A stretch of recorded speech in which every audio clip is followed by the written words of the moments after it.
Welcome, everybody. My name is Francis Spina. I'm a lifelong resident of Berkshire County. Most of my years were spent in Pittsfield. I now live in Richmond. I practiced law in Pittsfield for about 20 years. I then became a judge. I'm a retired judge of the state Supreme Court. I'm a former member of the Berkshire County Regional Planning Commission, and I was a chair of the commission from 1990 to 1992. I have been asked to be the moderator for tonight's event, and we welcome you all. We hope that everyone who wants to speak will have a chance to speak. But as you can see, given the size of the crowd, we're going to put a 3-minute cap on people's ability to speak. We will have presentations made by people at the panel. And that will be followed by question and answers. We are going to start with written questions and answers, followed by oral questions and answers. Let me introduce people on the panel. We have members from the Lee Select Board, Pat Carlino, Tom Wickham, and Dave Consolati. We have members from the Lennox Select Board, Ed Lane, Mary Beth Mitz, Warren Archie. Yeah, who are they? Identify yourself. Yeah, identify yourself. I'm David Consolati. I'm Pat Carlino. I'm Tom Wickham. I'm Mary Beth Mitz. Warren Archie. And I'm Ed Lane. From the EPA, we have Brian Olson. Brian? Tim Conway. And they're both in the front row, to your right. Dean Taliaferro. Here's Dean. Rob Cianciarulo, again in the front row. From the Berkshire Environmental Action Team, Jane Wynn, in the front over here in front of me. From the Mass Audubon Society, Becky Cushing. Here's Becky, right in front. And also from the Mass Audubon Society, Stephen Hutchinson in the front. We have members from the Great Barrington Select Board, Stephen Bannon, Ed Abrams. From the Stockbridge Select Board, Roxanne McCaffrey. Sheffield Select Board members, Renee Wood, Martin Mistoff. And then the rest of the River Municipal Committee members, Channing Gibson from the town of Lennox. Pat Carlino from the town of Lee, I'll previously introduced as a select board member. Steve Schatz from the town of Stockbridge. Chris Rembold, town of Great Barrington. And Renee Wood, previously introduced from the town of Sheffield. I am going to begin by introducing Patty Carlino and Shannon Gibson. They will be your first presenters. Good evening. My name is Pat Carlino. I've been a member of the Board of Selectmen in Lee for 22 years. I've worked for the town, both being paid, non-paid, for 41 years. I've lived my whole life here. I care about my town. I care about my community. And this is probably the hardest decision that I've ever had to make. I'm a mother, a grandmother. God willing, I'll be a great-grandmother someday. I want to make sure, which is why I fought so hard in this settlement, that I am doing the best I can for my family, as well as the families of the town of Lee. Just so you know who the rest of the River Committee is, we are made up of 2 sitting selectmen, 2 former selectmen, a director of planning, assistant town manager of Great Barrington. Our reason for getting together was about 7 years ago when Pittsfield's first phase of the cleanup was nearing an end. We knew we were next. We formed a committee of which each of the 5 towns had a representative as a member of this committee. We, as the town of Lee, could not fight this on our own, nor do I think Sheffield or Great Barrington could either. And so we felt the 5 committees, 5 towns were a force to be reckoned with. We're governed under our intermunicipal agreement. We're appointed by our Board of Selectmen. Our purpose was to talk about what was going on, make recommendations, and in the end, come back to our boards for a final signature, of which each board did sign unanimously. Hi, I'm Channing Gibson. I was a two-term selectman in Lenox and finished my second term in 2018. And 6 months later, the Board of Selectmen came to me and asked if I would represent them on the Rest of River Municipal Committee. My assignment was to find out what was going on with mediation, gather facts, report back to the board, which I did numerous times throughout the next year and a half, and in order to help the board make the best possible decision that it could. So, backing up, how did we get where we are right now? It's important to know that the consent decree that governs the entire cleanup of the river, from Pittsfield all the way to Long Island Sound, was arrived at in 2000, and the towns downriver of Pittsfield were left out of the negotiations. We had no standing in what was discussed and what was arrived at in that consent decree. In 2016, EPA issued its permit for the Rest of River cleanup. And the permit was then appealed to the Environmental Appeals Board. It's important to know also that the EPA permit supported the town's desire, and the desire of the environmental organizations as well, to have any PCBs taken out of the river removed out of state, because Massachusetts doesn't have a federally licensed landfill. EPA was the only voice we had, and we were very pleased that they were representing us at the time. And so what happened after that was, as I said, it went to the Environmental Appeals Board. GE had appealed the decision, and there were a few other things that were appealed, but the main issue that was appealed was the issue of in-county versus off-site landfilling of PCBs. The towns hired a very respected environmental attorney, and we also entered the appeals process.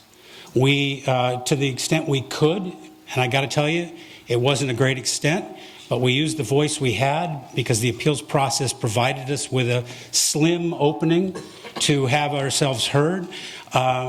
We asked that toxins be landfilled out of state along with EPA. And the Environmental Appeals Board heard all the arguments, and they agreed with EPA on everything but one issue. And that was the issue of landfilling and where to landfill the PCBs removed from the river. They didn't issue a ruling against EAB, but the ruling was very favorable to GE. The ruling said to the EPA, go back to the drawing board.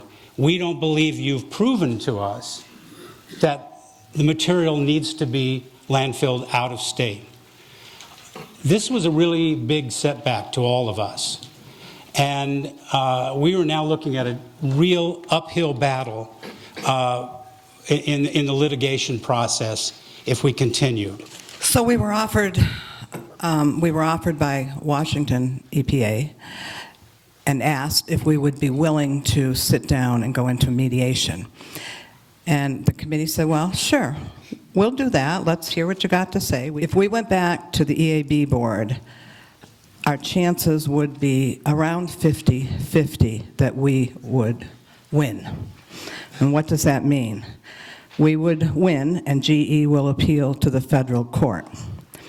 If we lose, we have to appeal to the court, and it would be an uphill battle to overturn that EAB decision. Both of these options led to federal court. All or nothing, long protracted, expensive legal battles that would be paid for by the taxpayers, a delayed cleanup, and the risk that we would have possibly up to 3 landfills with 100% of all the PCBs taken out. So we mediated. The risk of litigation is what drove this process more than any single thing. The risk that GE would ultimately win or exhaust us or potentially find an ally in the new administration of EPA in Washington who might not fight this appeal.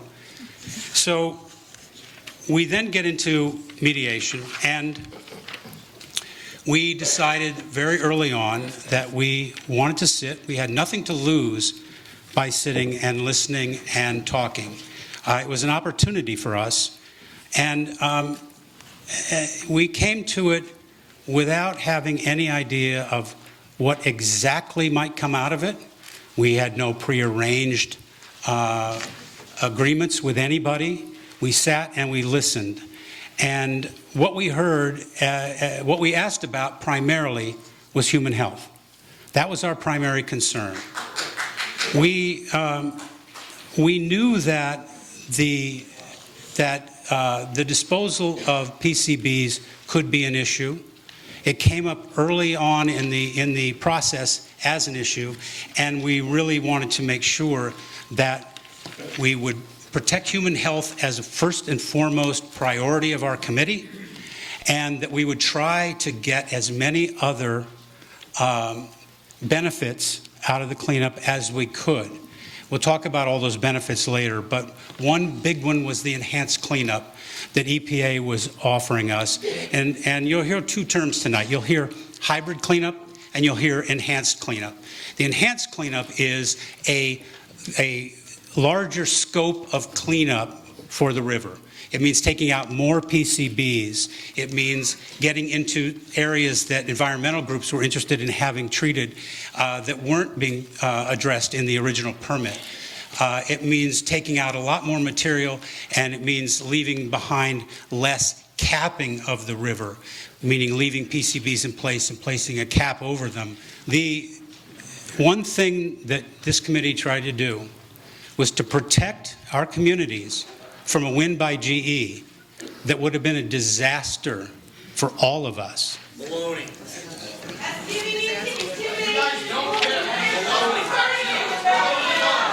Self-serving. By the time it starts affecting us in the long run. Roll them out. Go ahead. You'll all have a chance to have your say.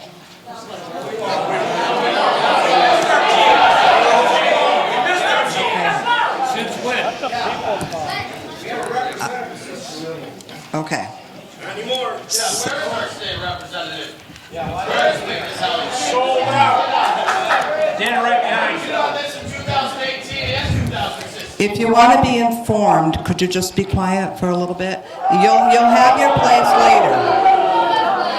You'll be able to speak as soon as we're done. We're trying to get the facts out to you. Okay. So we've sort of hit the high spots of why we're here, how it came about, and why it came about. We believe, our committee, that we have negotiated and mediated a settlement that is safe and protective for our towns and our community. Jane Wynn, Berkshire Environmental Action Team. Go ahead. Thank you all for coming out tonight. I really appreciate every one of you coming here, and I hope you will make sure that your voices keep being heard for years and years to come. Berkshire Environmental Action Team, or BEAT, feels that this agreement is our best opportunity to have a much more thorough remediation to protect the environment for wildlife. I'd like to point out one thing. We do have a Tosca landfill in Pittsfield. There is already one in Berkshire County. We do not want another high-level dump. Right now, the river is an unlined, uncapped toxic waste dump, allowing PCBs to spread into our air, water, land, and up the food web. PCBs basically last forever, and they're getting into everything, from our air up into the Arctic. This agreement requires the removal of 100 acres more PCB contamination than the previous permit that we appealed had required. We'll be working to ensure that the pilot study on vernal pools up there have very specific criteria for what success looks like, and that the best methods are selected to remediate all of these amazing habitats. This is really important because the amphibians that breed in these pools are very sensitive to PCBs. All of these things are things that were not in the original permit, that if this mediation were not to go forward, we would lose. Beat and all of you, I assume, will keep working and fighting to have the dumps in Berkshire County and beyond thoroughly remediated as alternative technologies become available. And in this agreement, EPA has committed in writing to identifying opportunities to apply existing and potential future research resources to PCB treatment technologies. EPA also has committed to soliciting input and working with all the stakeholders, all of you, as the river cleanup design progresses. By coming to the CCC, Citizens Coordinating Council meetings, you can have influence in how the cleanup proceeds. You can review the work plans to make sure that you feel they're meeting the best possible criteria. And we hope you will continue to participate in this process. Thank you. Okay, the next presenters are Becky Cushing and Stephen Hutchinson of the Mass Audubon Society. Mass Audubon has participated in the Housatonic River cleanup discussions and public comments since the 1980s. Our team of scientists, policy analysts, and educators have always advocated for a thorough cleanup that removes PCBs from the environment while ensuring that a healthy Housatonic River ecosystem is restored. As we evaluated all the options for moving forward with a cleanup, we support this option because it requires more overall removal of PCBs from the river and allows for the design and sampling work to begin almost immediately. Mass Audubon supports the remediation and removal of the dams along the river and the study of vernal pools to determine the best method for remediation. We support safeguards for human health, including extra removal in high-use areas and out-of-state disposal for all high-level PCBs. Right now, the river harbors toxic materials. It is a toxic waste dump. We're living next to a toxic waste dump. The PCBs are moving through the river, through the food web, and we have to get them out of the river. The mediation process and the outcome are not even close to perfect. But the alternatives are so much worse. And Mass Audubon is committed to holding GE and EPA accountable, not only during the duration of the remediation, but also during the restoration. And we will hold GE and EPA to the highest standards of landfill design, operation, and monitoring. This plan is only the beginning, and there is so much work to be done, and we need everyone. The agreement took 40 years to happen, 40 years that PCBs were moving throughout the river and our ecosystem. And this agreement allows us to finally start moving forward, and we have to work together to ensure that we keep moving forward. As Judge Spina said, I'm Dean Taliaferro. I'm with the Environmental Protection Agency. I've been the project manager for the work done under the consent decree in Pittsfield, primarily for the past 20 years. So I just want to outline EPA's objectives. Before I do that, I'm going to go a little bit out of order. I want to mention that right now there is not a comment period. There's a little confusion. There's not a comment period on this settlement agreement. What EPA needs to do process-wise, and we'll come back to this at the end of the presentation, is EPA will issue a revised permit or a revised cleanup plan that hopefully will be sometime this summer, and there will be a formal public comment period, and then EPA will have to respond to those comments before they make a final decision. So I just want to put that out there first. We deserve a right to vote on this.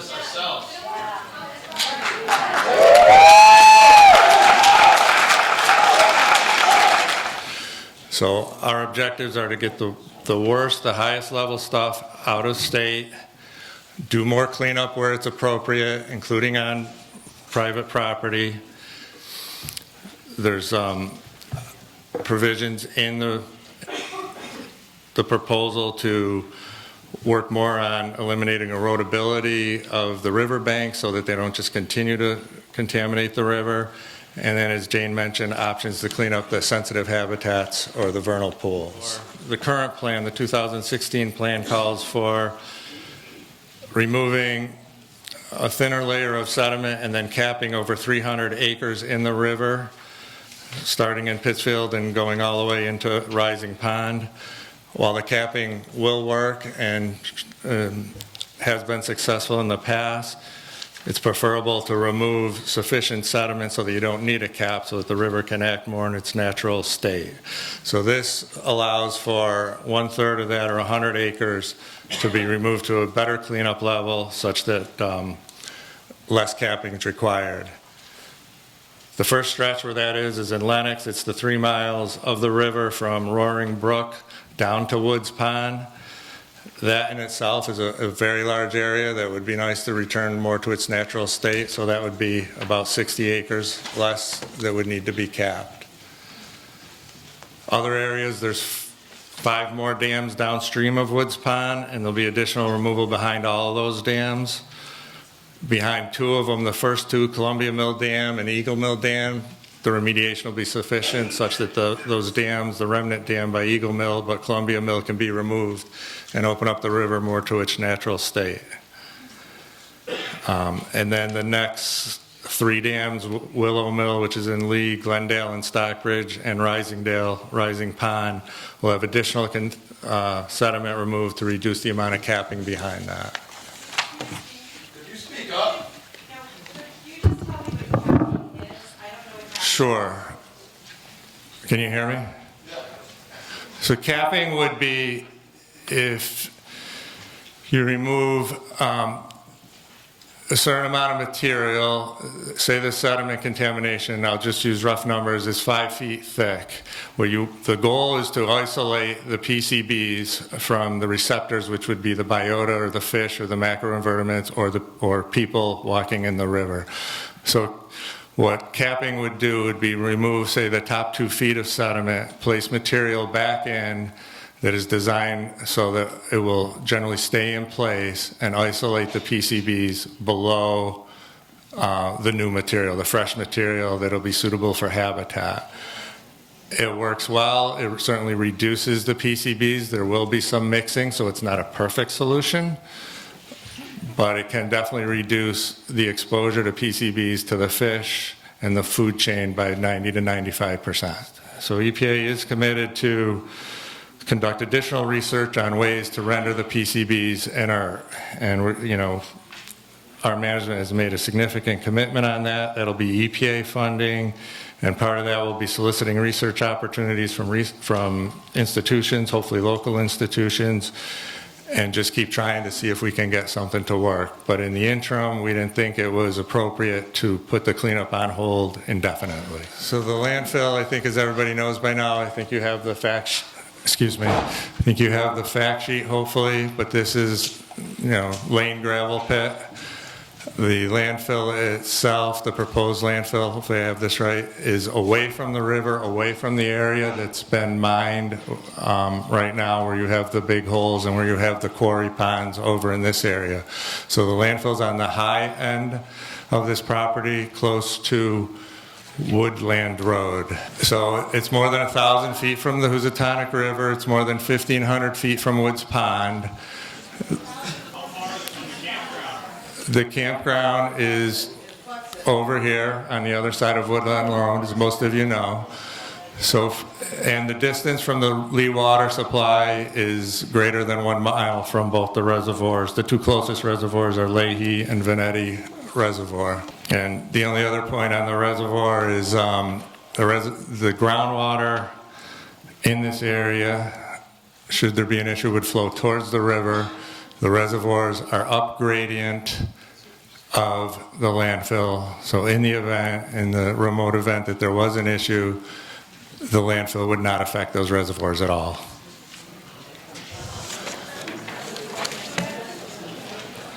So the disposal, as Pat said and Channing said, one of the primary objectives that EPA had, or one of the primary requirements, was to get the worst stuff off site. So the highest level and the PCBs will be shipped out of state for disposal. Just for a frame of reference, the federal law that talks about what a PCB chemical waste landfill has a criteria of greater than 50 parts per million. I'll talk just briefly about the sampling procedure that will dictate how we determine what is the high levels of material, but regardless of that sampling, regardless of the results, there will be a minimum of 100,000 cubic yards that GE will be required to send out of state.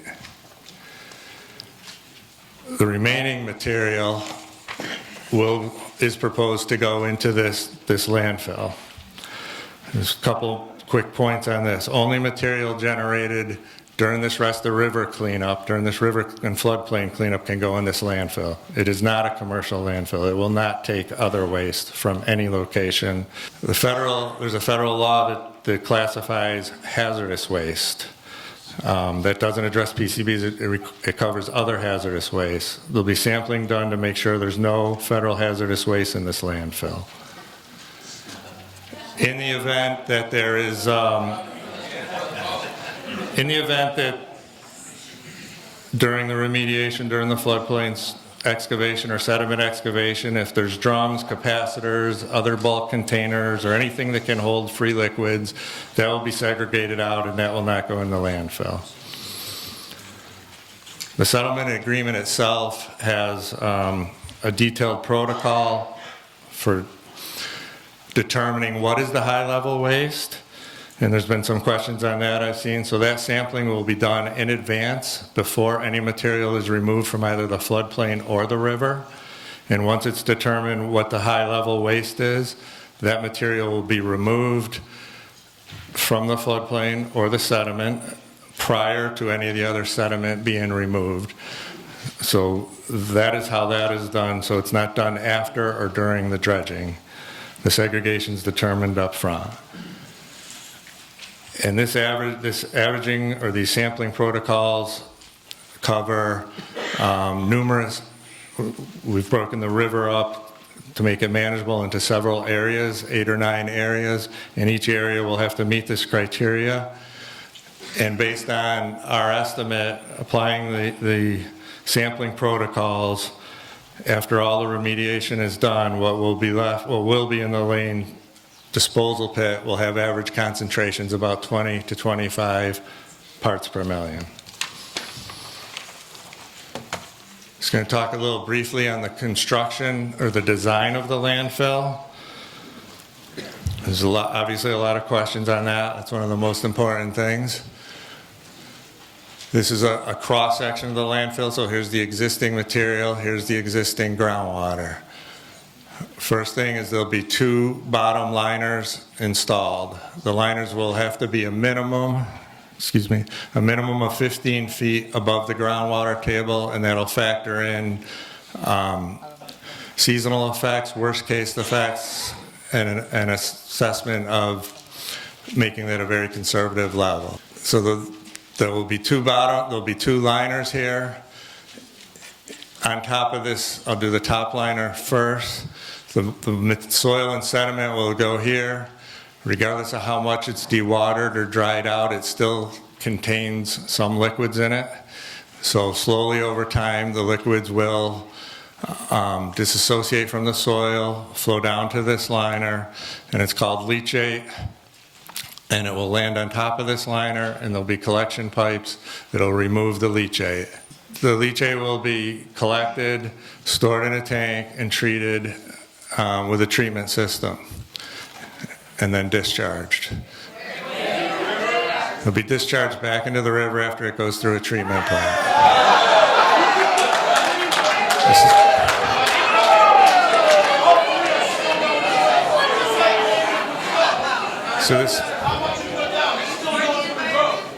So the second liner is in place. If there is any material that gets through the first liner, it goes on top of the second liner, again into collection pipes, and will be removed. The material will go in here, and then it will be capped with an engineered cap to minimize the amount of water that flows through it. That's the main objective of the top cap.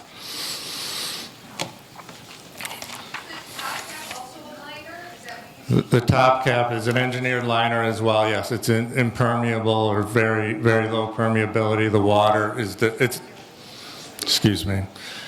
The water is designed to shut off with a stormwater system and a collection system to keep it away from the waste material. How do you deal with an emergency breaking the liner? What's the process for that? There, I will work on that. To measure, so you have the liner, it's underground, obviously. You won't be able to see it, so you'll be able to see two things. One, if there's leachate getting between the first liner and the second liner. That will measure if something is getting through it. The other monitoring device are the monitoring wells that will ring the landfill. So that will be monitored for PCBs and other compounds. How often? All the details have not been designed. I can tell you what is in Pittsfield is it's twice a year, and it's been going on for over 20 years. And it will go on in perpetuity. And also, to disabuse of some of the stuff I've seen in the paper, there's no evidence that that landfill is leaking. Ellendale School is perfectly safe. As far as who's going to operate this, GE is responsible for the operation, maintenance, and monitoring. They are the ones paying. EPA will do the oversight. All the documents will be open for anybody to review. The town has a consultant that can review them. Anybody can review the documents. But it will be EPA's responsibility to monitor GE. GE will be required to do the operation of it, the air sampling, and the groundwater sampling. EPA can also do some of the split sampling itself or replicate some of that sampling. We do that in Pittsfield as well. The maximum capacity, of the landfill is 1.3 million cubic yards. So yes, it's a very big landfill of very low level waste. The lateral footprint of the landfill is 20 acres. And based on where the depth of groundwater is determined and where the bottom liner is determined, the current estimate is that it will be at a height, and this is feet above mean sea level, so it doesn't mean that much, but about 1,100 feet. The relevant point is the maximum height at this, where the footprint is proposed, is about 1050, so that is 50 feet higher from the current elevation. Hi, folks. As Dean mentioned, my name is Jeff Hirschberger. I work for ESS Group, environmental consulting agency, and my task, the committee, the towns, I work for the towns. I help to represent the towns. The intent of my work was to try to support the towns during the mediation with GE and EPA, to be at the mediation sessions, to be able to talk technical with the folks from EPA, with the folks from GE, and to try to make sure that the folks from the committee had the technical support they needed to be able to proceed through this mediation. Landfills of this type are constructed quite frequently. There are a number of examples, okay? And we can provide you with those examples at some point in the future. Right now, what we're dealing with is an uncontrolled waste site where we've got these PCBs in the environment. Yes, there's a lot of actions that need to be done. Yes, the intent of these is to remove the vast majority of these PCBs from the environment and manage them appropriately using new techniques, innovative techniques. And yes, one aspect of that is the landfill at the Lane site. What's the intent of that landfill? Okay? The intent is to take those impacted soils and sediments out of the environment, put them in a contained and controlled environment, contained and controlled place, and isolate those from human and ecological receptors.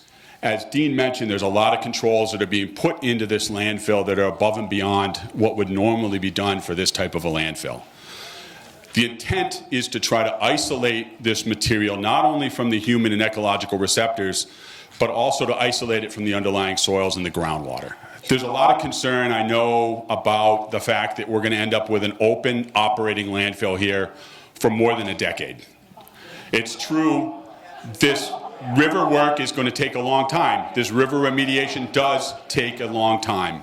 Stormwater management will be important also. We've talked about stormwater management. Stormwater management will be designed to control the stormwater and keep it away from the active areas of the landfill.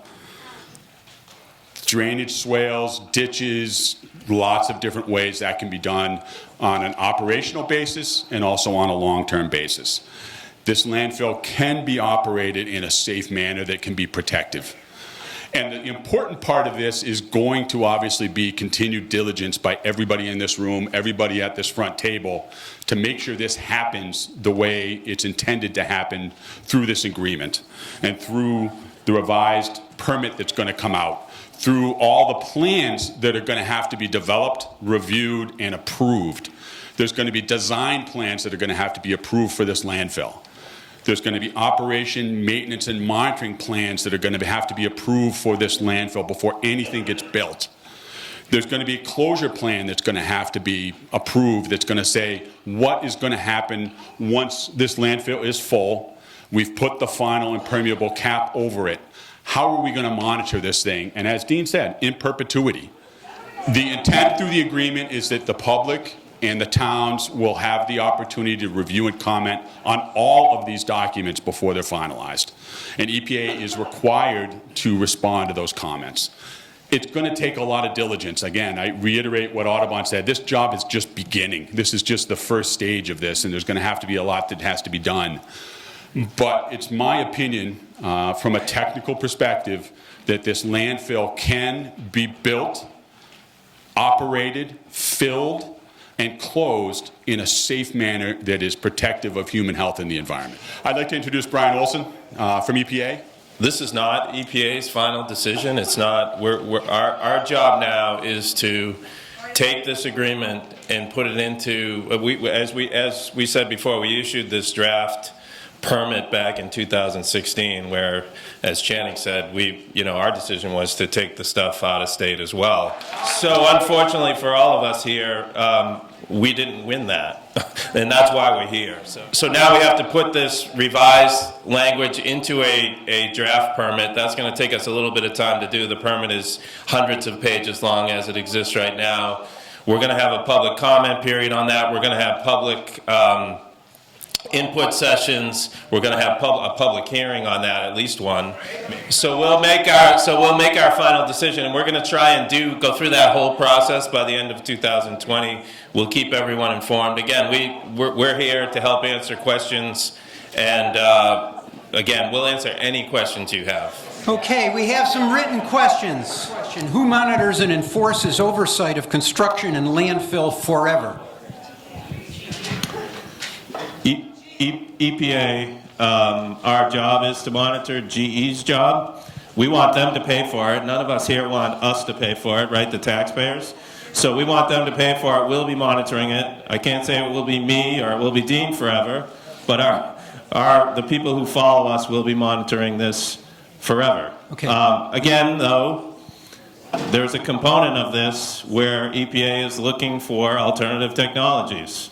We're going to go out to companies and try and find companies that will bid to try and improve some of this stuff. Please describe the liner of the landfill and what happens if it leaks. So there are two liners, as Dean said. It's basically very thick plastic is what it is, rubbery kind of plastic. So one of the reasons why you have two liners is that you can detect whether one of them, the top one, is leaking. And if you find out that's leaking, you have to deal with it. You have to fix it. And the only way you tell that is if there's leaching coming between those two liners.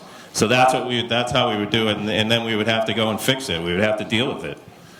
GE would have to pay to fix it, for that matter. I want to, though, say, let me just say, no one said this yet tonight. When we split up the waste between the higher level soils and sediments and the lower level soils and sediments, the lower level soils and sediments, the levels that we're talking about between 20 and 25 parts per million, would not require a cap or a liner at most of our sites or at any of our sites.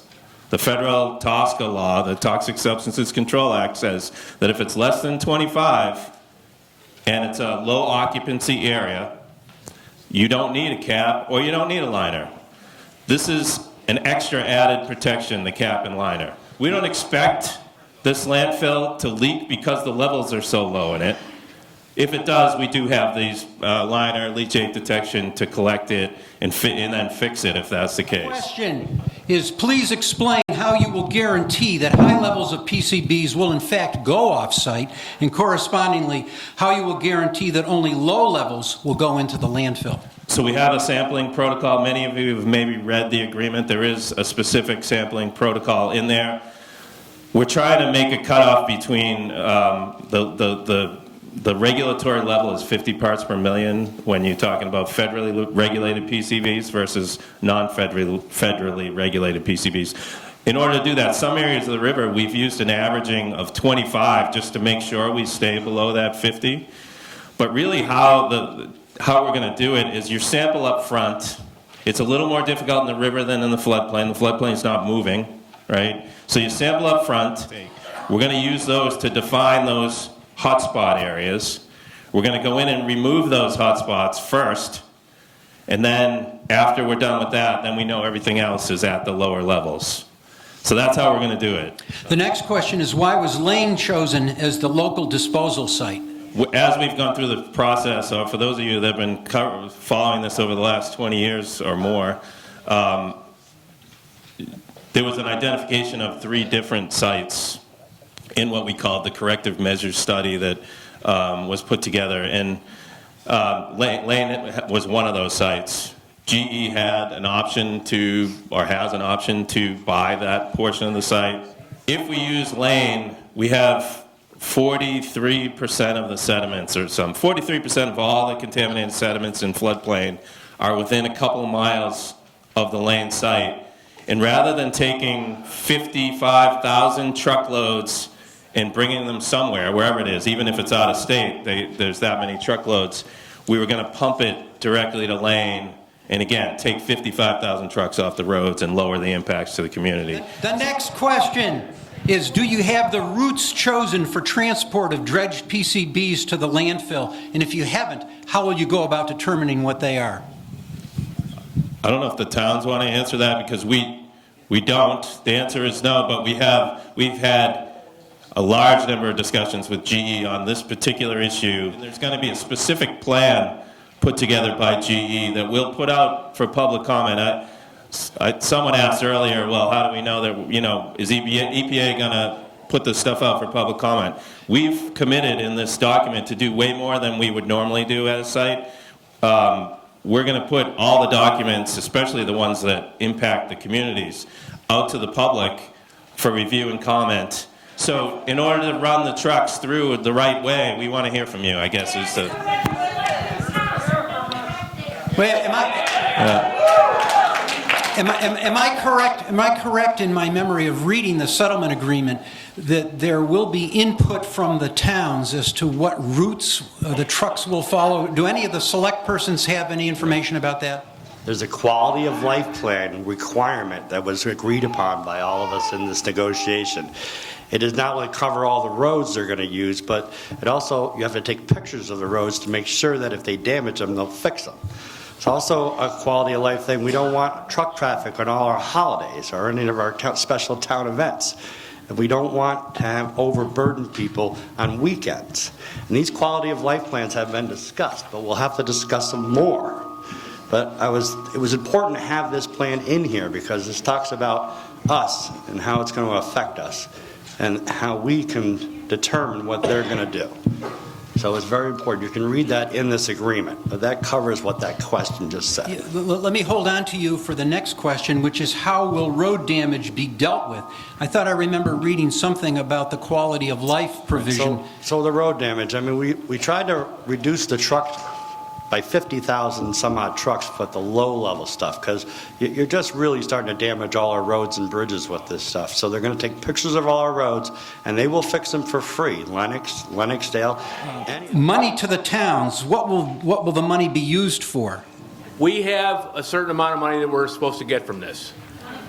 At this point in time, there has been no decision made about how it's going to be used. It'll be an open public discussion to have what we think is necessary. We have bridges that need to be fixed. We have roads that need to be fixed.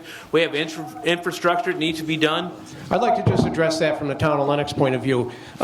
Whatever amount of money that is, it'll have to go into general fund, and it can't have to be appropriated for any project there is, and which be a town voted article at town meeting. It can't just be a check written by anybody or anything anytime. It's human health. What are the safe levels of PCBs?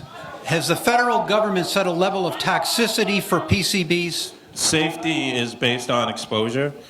So, for example, for someone in someone's home, in their play set in the backyard, the level that EPA sets for that kind of unrestricted use would be 1 part per million in soil. If it's more of a recreational kind of scenario, and this is just giving you examples, generally the risk assessment EPA does, it would be about 10 parts per million. Water levels, totally different, like drinking water, the levels are in the parts per billion. If it's between 25 and 50, we would say you have to put some kind of a use restriction on the property to make sure people aren't, or a fence around it or whatever. And if it's 50 to 100, that would require a cap. The next question is, will the proposed pumping process concentrate PCB levels? No. So the pumping process is just going to take the material as it sits and pump it to another place.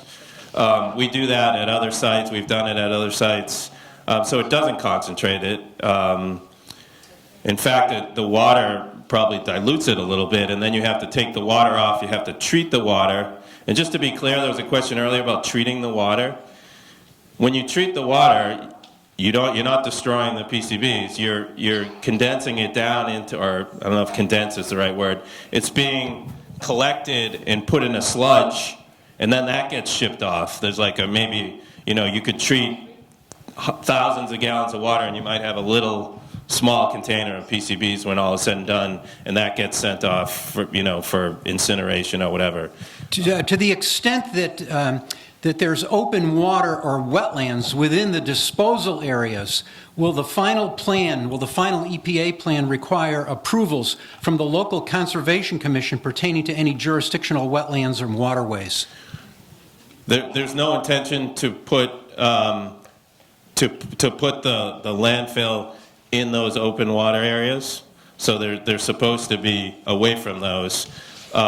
We don't have to go to the EPA. Never goes to the conservation, or doesn't have to go to the Conservation Commission. If we had to go to the Conservation Commission and get permits for everything we did, we would never get anything done on our cleanup sites. So we generally coordinate with the Conservation Commission, like in Pittsfield, we'd coordinate with them and let them know what we're doing. But in this case, we don't think there's going to be impacts on any wetlands. How will the leachate be handled, and will it be sent to the town of Lee's wastewater treatment plant after treatment? And if not, where will it be discharged? Again, it will be likely, I guess it depends on how much leachate there is. If there's very, very little leachate, GE may just collect the entire leachate and send that off somewhere for treatment or incineration. Like, for example, if every year we only get 10 gallons of leachate, it's not worth having a treatment system at the landfill. If they're getting thousands of gallons of leachate, then it's worth having the treatment system. So in either case, ultimately the PCBs that are created by that treatment system, or if it's a really small amount, they would go off-site. They would get sent off-site. How is the actual determination made with respect to parts per million in the process of removal? In other words, what kind of testing in separation do you go through to make sure that it's either above 50 parts per million or in the 25 parts per million category? So as I said before, there are going to be, there's already has been, over 10,000 samples taken on the river, maybe tens of thousands. We're going to take 20,000 more samples. And when I say take a sample, that means actually go into the sediment or the floodplain, take out a core, bring it to a laboratory, and they do an extraction procedure to determine how much PCBs are in that particular sample. So that's how you determine the actual parts per million in that sample. But you take those tens of thousands of samples and determine based on that where the hotspots are. I have a question for one of the select persons. Why cannot the involved town residents get to vote and not let a few politicians decide everyone's fate?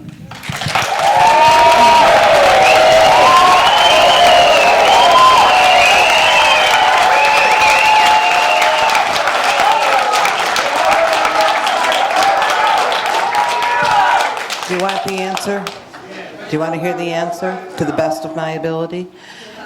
Let me finish, okay, before you boo or whatever. This is not the process that this falls under. I understand that someone is petitioning to have it become a town meeting vote. We'll get that. We will take it to our lawyers, our town council, see what is said. I don't believe that's the way it can happen, but I could be wrong, but we'll follow through with it.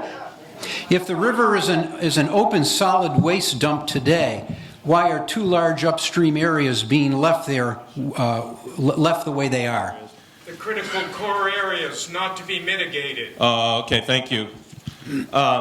So back over the last, 15 years, there have been discussions as to there's habitat in the floodplain that in the minds of many, so there are two schools of thought in the environmental community. One is that, you got to get the PCBs out no matter what you're going to ruin to do it.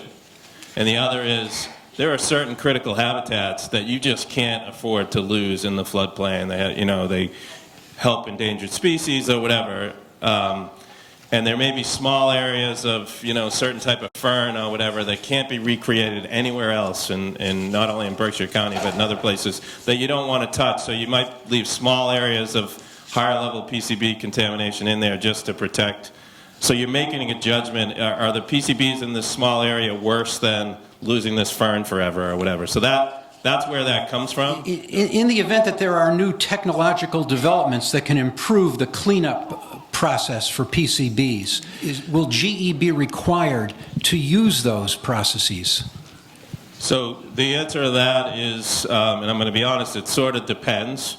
But there's a clause in our existing permit that is called adaptive management. So it basically says that. So it's not as easy as just automatically they're going to implement it. So I'm just going to be, I want to be as frank about that as possible.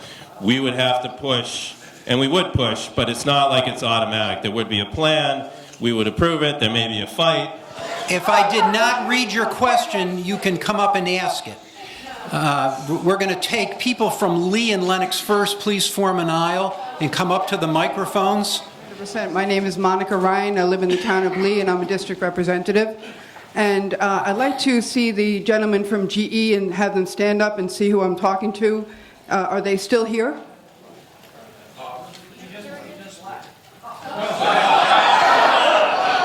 Are you kidding me? They left? From GE, weren't there men from GE here? Didn't you introduce them at the beginning? Well, shouldn't they be here? The water reservoirs in Lee, supposedly it's a mile away. Spring-fed, water rises up. It could affect our water systems, EPA. So listen up. We have clean water here, and I don't want it to get ruined because of this stupid idea. I think that we need to have a vote on this. I agree. The people need to speak, and all the people, not just the representatives in Lee. Sage Radachowski. I live in Lenoxdale. About quarter to a half mile from the proposed dump site. First of all, it is not really a democratic process, and that's from the top down. I mean, the EPA...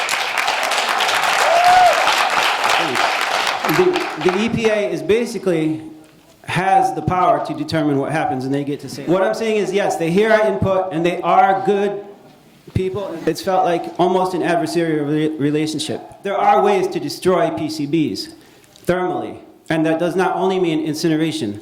And there are closed system ways that don't emit flue gases, and you can bake them, you can cook them 800 degrees for a few months, or with quicklime for a shorter time, and it destroys it 99.99% essentially. And this has been known since 2001 or so.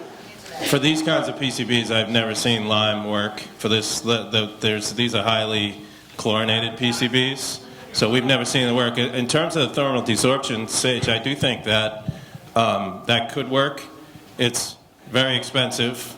It is, well, again, we took this issue of off-site disposal to the Environmental Appeals Board, and they said, no, this would be probably double the cost of that. So we can guess what the result will be. On thermal desorption, though, you're concentrating all those PCBs into, let me just put it this way, all the PCBs that are in this, that could be in this million cubic yard landfill, right? If it's 20 parts per million, the PCBs take up about an 8-foot by 8-foot by 8-foot block. That would be how many PCBs are in this entire landfill. By thermally desorbing it, you're putting it all in one place, and you're making sure that it stays in this closed. You want to make sure it stays in this closed system, because if it doesn't, it's all getting out at once. That's the problem, and it's not, none of this, as I said earlier, none of this is foolproof. Hello, I'm Kathy Hall, and I'm a long-time resident of Lee. And my focus has always been around the children of Lee. I'm associated with the Lee School Committee and the Lee Youth Commission, although I'm representing myself right now. My concern is if there's a leak somewhere, I'm trying to understand all these membranes and whatnot. How do you monitor if there's a leak? How often do you monitor this? I mean, is it something that's every day? Just to be clear, the leachate that comes out of these levels of PCBs in soil and sediment is not like the leachate that comes out of hazardous waste landfills. This is going to be really mildly contaminated water. It will have to be treated, but it's very low-level water. But there will be a system where we can detect it. I don't know the exact, whether it's weekly or whatever when we do the monitoring, but that will be part of a plan that's put together that, again, people will be able to comment on that plan if we get to that point and when we get to that point. Good evening. My name is Bill Aberhalden. I've lived in Lee all my life. I've raised my family here. My family in the past has a big part of the building of this town.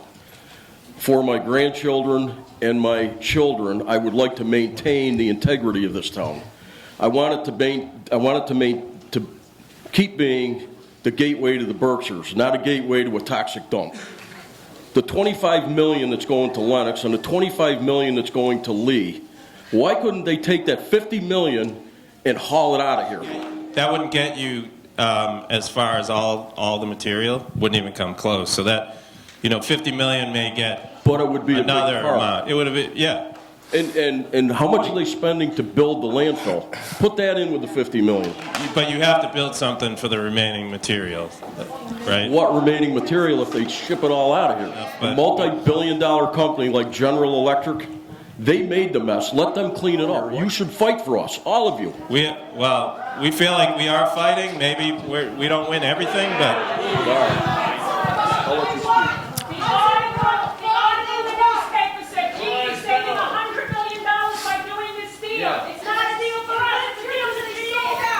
I'm Jim Castagnaro. I'm a District 1 representative for the town of Lee. I lived here all my life. My great-grandparents came here. I live on Woodland Road, 111 Woodland Road, and my property is 1,600 feet from this dump that you want to put in. So my property value is going to be zero. And the most important thing, you're putting my family in jeopardy My name's Joni Olson. I live on Hutchinson Lane in Lenox. I have 3 kids. I don't want them to play outside. I'm really nervous that when these trucks come and haul it right by my house 500 times a day, I want to know what happens when this dirt that is full of toxic shit gets put in a truck and then gets driven by my house. I agree completely with your concerns. I mean, that's something that we... Well, that's great, thank you, but give me an answer. I'm really angry that we've been here. The trucks will be sealed. When we do these kinds of things, we do hundreds of these types of things since, Congratulations. in people's backyards. Hey, I don't... Tell me what happens when a truck spills the dirt all over my road. Do you have a contingency plan? Like, do I call 911? What happens? That is something where you can dig it up, put it back in the truck. These are not acutely hazardous. They're hazardous when people are exposed to them over the course of 10, 20, 30, 40 years. We're worried about getting it out. We can do it safely. We've done it safely. We can seal the trucks. We do, You've known me. We do want to protect your kids at your house. If we're digging anywhere near your house, we're going to want to put air monitors out away from your house so we know where there's any dust at all coming up. Sure. If there's dust, we shut down the job. There are all kinds of plans that we have to get in place to do a job that's near someone's house. Will the trucks have liners? The trucks, they either have liners or they're basically sealed. They're wrapped in saran wrap. Okay. If we don't feel like we can protect that house without having people moved out of there, we would move them out. The floodplain in the back of your home, for example, would only take us a week to do. And I know you're saying no dumps, and I understand that. No one wants dumps in their backyard, right? We're not saying we're not. No, it's not. No, because. Yeah, let's take down one area over 10. Great. So you choose one town to kill. You're trying to kill one town over 10. Well, great job. Again, we don't agree with that. We don't agree with that.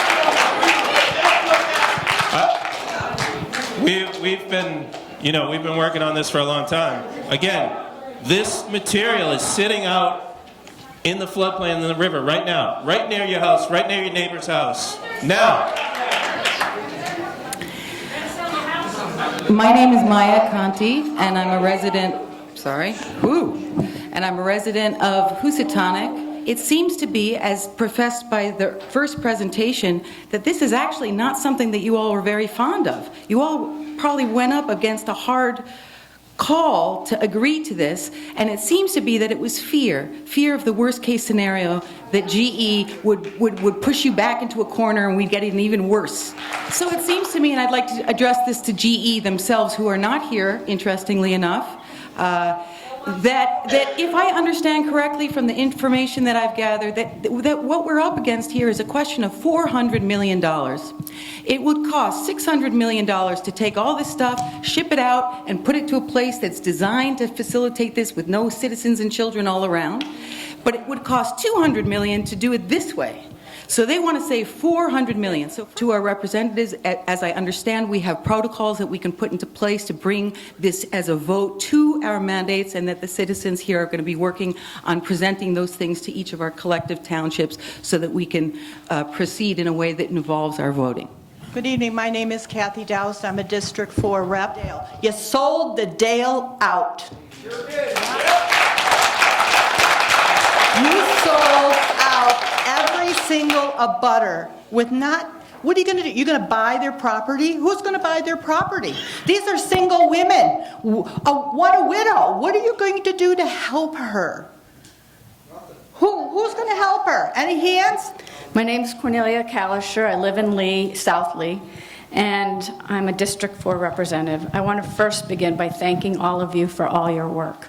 First, I want to say that the 45-day comment period is extremely important because that is a written comment and that is legally binding, and everybody should write their written comments. When does that begin? That's one quick question. So we have to write the draft permit first? And that will take us a couple months from now to do that, to get all this in place. And then once it goes out, that's when the comment period will start. So we're talking about probably 2 months out.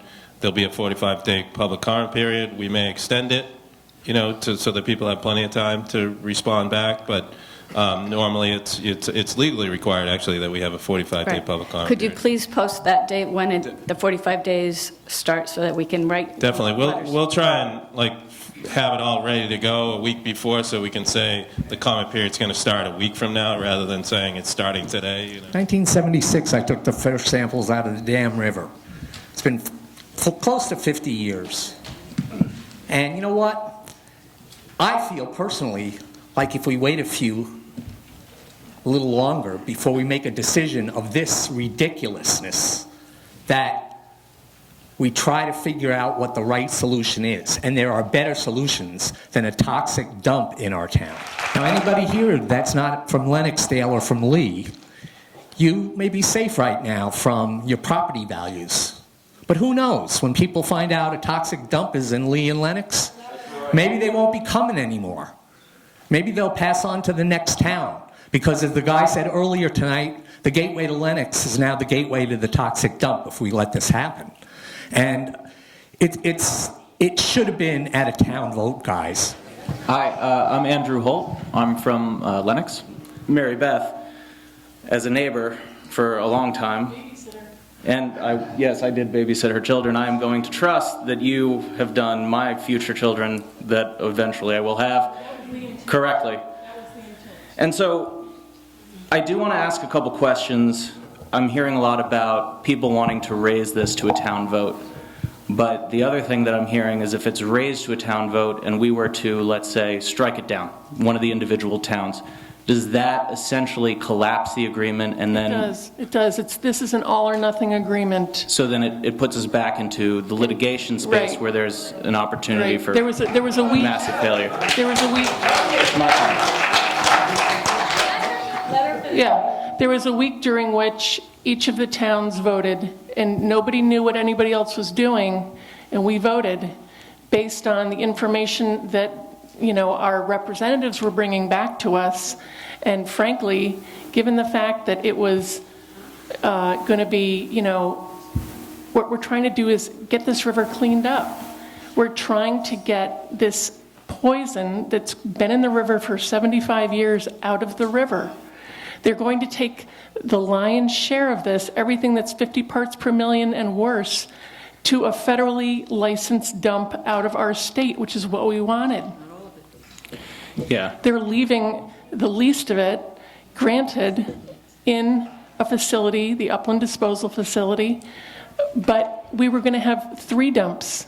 We only are going to have 1 dump. And unfortunately, that dump needs to be close to Wood Pond because that's where most of the toxins are. Yeah. The other good thing that they're doing is they're taking all the dams out. There's a lot of PCBs backed up behind it, the 5 dams that are going down the Housatonic River down through Great Barrington. That's a huge gain. Those were going to be capped, and given any kind of a stormwater or floodwater event, those caps could disappear. So we're getting something that we weren't going to be getting initially. If we had voted against this, they could have put 3 dumps in Berkshire County. They wouldn't have taken anything out of state. And what we're trying to do is clean up this river so that kids 70 years from now can go down to the river and, dig in the dirt, and we don't have to worry about them contracting cancer or neurological disorders. And so, it's the best of a bad situation. We will make the best out of this bad situation, and there will be others who will continue to fight this tooth and nail. But I do think that, part of what your responsibility as the architects of this, or the signers who put your name on the line, is to help us see this through as a community, to be transparent with when a truck flips over, where did it, to make sure that There are going to be contacts in every town that if you see something, need something, have a concern about something, you're going to be able to call your town hall get, whoever the rep is for the rest of the river and get your concern addressed. I would challenge for $50 million, we should be able to be more proactive than that. Oh, well, there are going to be quality of life plans that are going to be rolling out. And in all fairness, I have Everyone's going to not, be able to comment on. I've not read the plans in detail, so I am not going to, but I definitely think that that's an important step that all of you, I hope can, be a part of. Absolutely. And do. So I guess the other question that I have is someone who just moved back from New York City and New Jersey to, live this, come back home, right? And live this life and have some kids and do the whole thing.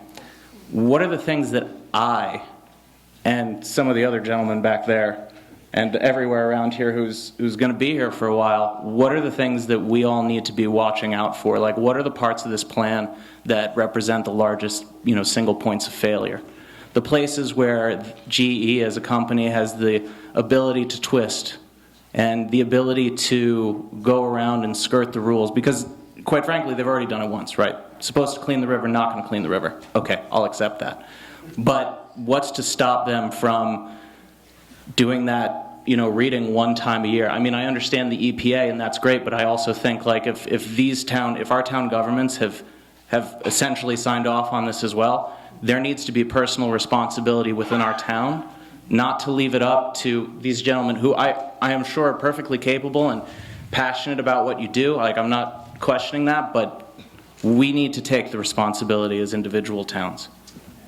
And for $50 million, if you want to know where I think that money should be spent, it's protecting us in the future. Because my name is Bill Matthews. I'm a Lee resident, and I have a question and a comment. So it strikes me that a heck of a lot of high-level waste could be pumped directly into rail cars to get it out of here. I've been looking through this during the course of, everyone's comments earlier, actually the presentation. I can't remember where I saw it, but I know I saw the word rail in the settlement agreement at some point. So I think that's being taken into account. We agree. Oh, okay. I looked through the... One thing that when we were in our original permit in 2016, we expressed a preference for rail even going off-site. So we agree with you. There's going to be lots of public input into this too, as we said, into the future movement of material and everything. Whatever we can do to reduce impacts to the communities, we're going to try and do, and that includes potentially using rail, potentially all the way from Pittsfield down. I mean, we don't know. We're trying to look at that. We've told GE we have a preference for that. We've told GE we want to take that seriously in the next, year or so when we're looking at design plans and everything. And people will have input. We encourage you to provide that input, strongly provide that input, because the more backing we have for that, the better. My name is Cindy, and I've been in Lee for 16 years. I want to ask you, is this set in stone, or can we overturn this at this point? I don't know if it's set in stone. Seems like it's set in stone. I think we're still getting off the point. The point is that it's going to go to the courts. I mean, you could vent at us. You could vent at everyone. No, I want to know if it's set in stone, or do we have a chance in hell of overturning this? I can tell you what's set in stone. There's going to be a decision in the courts. GE's going to fight our side. Well, I don't know where we're going to get the money, but we'll argue our side. Don't live in fear. Let's do what's right. I'm not living in fear. I'm giving you common You facts. are, because you keep saying GE's going to win. I'll tell you why GE's going to win. I'm saying it's going to go to the courts. So you're saying to me, I'm scared of that. I'm not scared of that, but maybe we should, at that point, you should mediate something, because if it goes to the courts and you do lose, now you'll give up everything. And it could still happen. Federal government supersedes all state laws. Okay, so that's, since you brought up the federal government, I'm going to talk about that. You're saying that we're not paying attention to it. We are, but you've got to realize the underlying thing. It's going to be in the I just want to know if we have a shot in hell of overturning this. Do we have any say? Yeah. You have, as has been said many times tonight, a chance to comment on the permit when it is revised.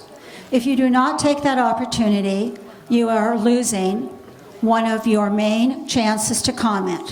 When the permit is finally issued, those comments that you make have to be addressed, and then after that, there are several opportunities which do not exist in the current permit for stakeholders like yourself and all of the concerned residents in this room tonight, you will have an opportunity when the permit is issued to be involved in a way that is not currently the case.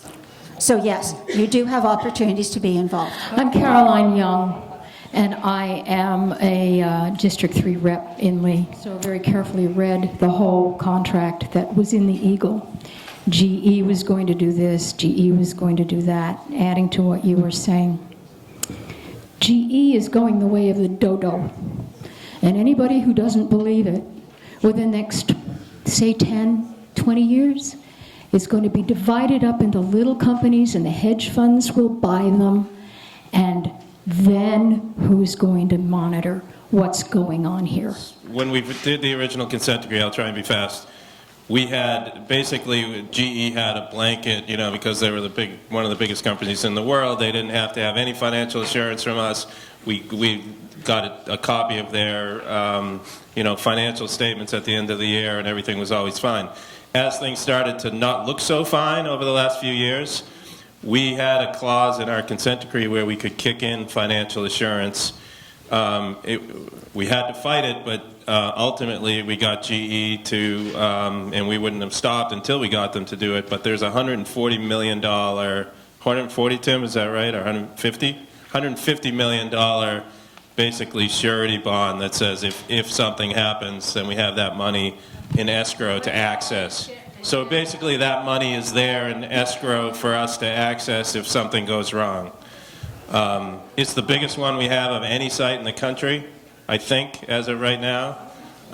It's not covering the whole cleanup, obviously, but it's if we get far enough along, it would cover it, or it would cover us enough so that we can get it moving until EPA could deal with it or whatever. Because we do have companies that go bankrupt while we're working with them. Yeah. Michael Medeiros, 28 years old. I live on Crystal Street, Lenoxdale, abutting the dump site. How are we guaranteed full restoration of the ponds and river? That's. I agree with everything you said. It is hard to restore. I do think actually Woods Pond is easier because it will kind of restore itself. You know, the meandering part of the river will be more difficult, but you know the biota. Once we take out the contaminated sediment, the biota will come back. You know, it might take a little bit of time, but they will come back, and hopefully actually as an indirect result of making Woods Pond deeper, which is part of the overall cleanup plan. That we haven't talked a lot about the actual cleanup plan, but making it deeper will hopefully get rid of some of those weeds and help actually more provide better habitat for fishing and that sort of thing. My name is Joanne. I'm 42 years old. I grew up in Lenoxdale actually. I went to high school here. I heard from the EPA, which I'm really bothered by the fact that they're running this entire meeting. They're representing themselves as fighting on our behalfs. My experience and knowledge of the federal government and how in bed they are with big business, why they're allowing GE to monitor, to be the ones to monitor their problem in the first place is problematic. So I'd love to hear the answer on that, first of all. We have people overseeing this monitoring. It's not like they're just out there doing it on their own. So we want them to pay for it, certainly. That's the most important thing. They should be paying for it. We are also, and we didn't talk about this much earlier, we are providing to the community, not just the towns, but everyone, it's something called technical assistance for Superfund communities, where we're providing a contractor to the community so that they can continue to monitor. I think in the agreement it says $20,000. We have to be careful about not violating the Anti-Deficiency Act, you know, providing money before we actually have it in our budget.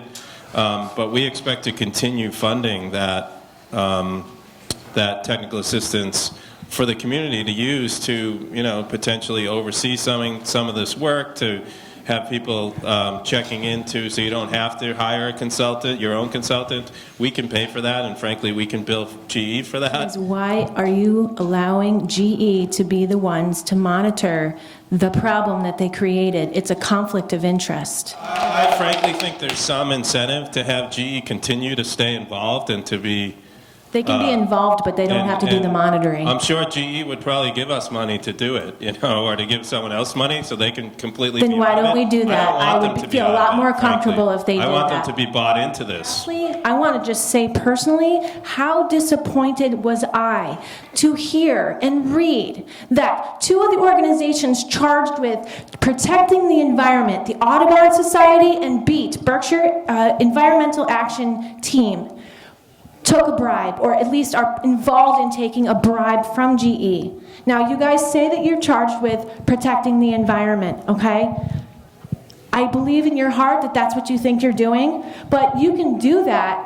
You can do that, and you can still say no to that bribe. The fact that you would accept that bribe is you are accepting dirty money from a company that you know destroyed the environment in this area already. My name is Karen Schaefer. I own the property that abuts Lane Corporation, where they're going to put in this dump. I want to know how often it's going to be monitored. How often is somebody going to be there saying it's not leaking today? In terms of once it's all capped and in place, you mean? While it's going on, once it's capped? While it's going on, there are whatever. going to be, there will be people there all the time. Okay, once it's capped. And then once it's capped, there'll be, again, I'm not sure what the time frame is, but it sort of depends on how much leachate is being produced. If there's a lot of leachate being produced, it's going to have to monitor it really often. If Which there's is not, which is how often, please? I don't know. What's Are we talking daily, monthly, weekly, yearly? Maybe, I have no idea, maybe weekly, but I don't know. It depends. I Okay. think at the beginning it would be more frequent. And then as you start to understand what's going on, if anything is going on, frankly, then you might do it less.